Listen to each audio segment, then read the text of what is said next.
si Totoy. Sinampal niya lang yan, sinampal niya lang. Nahilo. May nanay pa yan. Kapit pa ka nito, hingantay.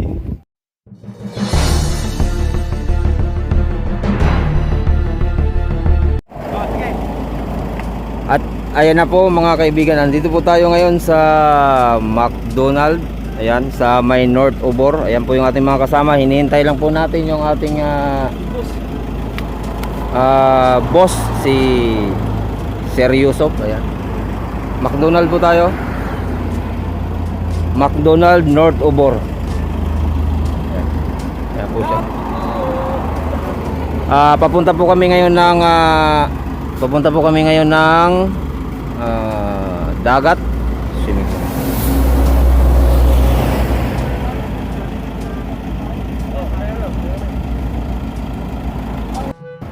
Ayan na nga, yung may mga bikers po tayo ngayon. Ayan.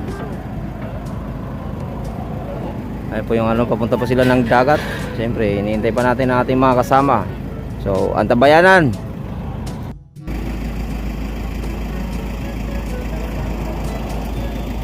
Ayan po, waiting lang po tayo sa ating kasama. Ayan. Ayan, nandito na po tayo ngayon sa ating pagmamayaring karagatan. Ayan, ito po yung ating karagatan. Ayan.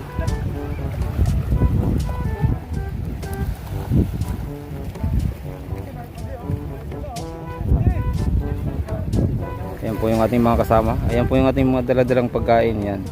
Hindi po yung pagkain lahat. Yan po ay mga plastic. Ayan.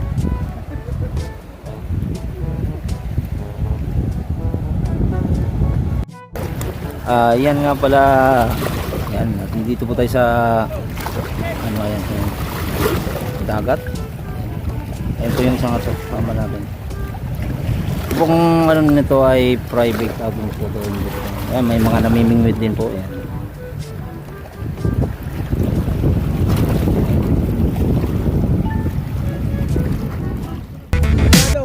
Ayan na po, tapos na po tayong kumain at nakapag-relax na po at yung iba naman ay bumalik na sa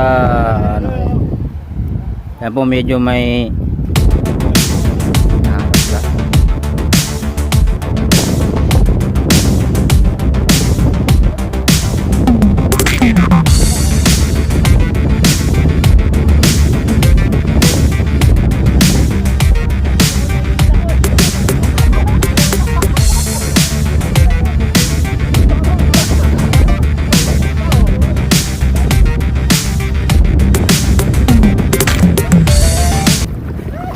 ayan nga pala, nagkagulo na sila dahil sa kanilang mga hinahanap na tsinelas. Yung tsinelas kasi hindi mahanap-hanap. Vlog. Ayan. Kita.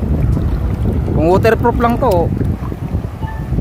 Eh kung nakikita nyo po yung Hindi na, kondom yan, kondom.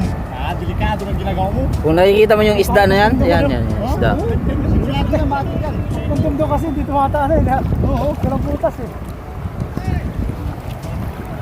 Hey! Ayan, yung ating mga kaibigan. Hindi nandito, tingnan mo. Hindi ka naman marunong lumangoy, Will eh. Yung, nakalutang yung puwit mo eh.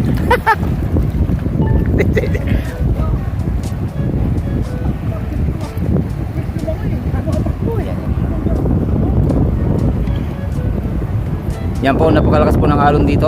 Yan, makikita nyo po yun dyan sa Black Orion. Yan ang ating Alay, tindang git sara, dahil nagpakas ng git natin. ito po yung ano natin yan. Ito po yung talaba. Pusit yan, pusit. Pusit. Ayun, pusit oh. Oh, ano nang nakuha ba?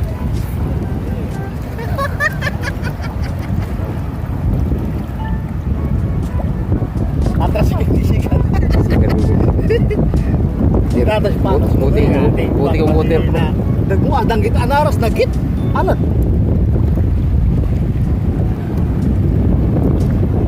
Siguro ko nakadwala ko paldi sa Yung ating mga kasama gusto na nilang sumisit. Isisid ko sana to kaso hindi waterproof eh. Baka pag-ahon mo, bibili ka na ng bago. Ano na? Ako na yata eh. Yan nga pala, malakas lang ang alon kaya saka hindi waterproof yung ating cellphone kaya dito muna tayo sa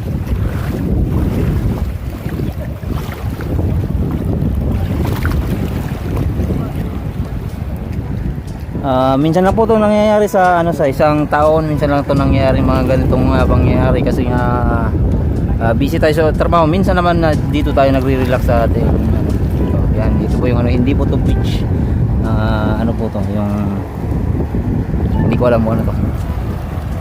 Kaya may tabayan na natin kung ano sa mga susunod nating mga update. Yan, nahuli po tayong pugita. Yan po ang ating tingnan natin.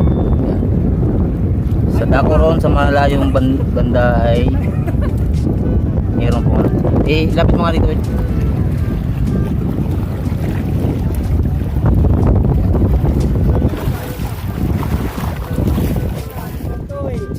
Sinampal niya lang yan, sinampal niya lang. Nahilo. Kapit pa kasi ito, inaantay eh. Dito pala sa bababaw mayroon ding shells. Ayan o. Ayan o. Maliit yan. Napakadali lang po ng ating anak. Nakikita dito.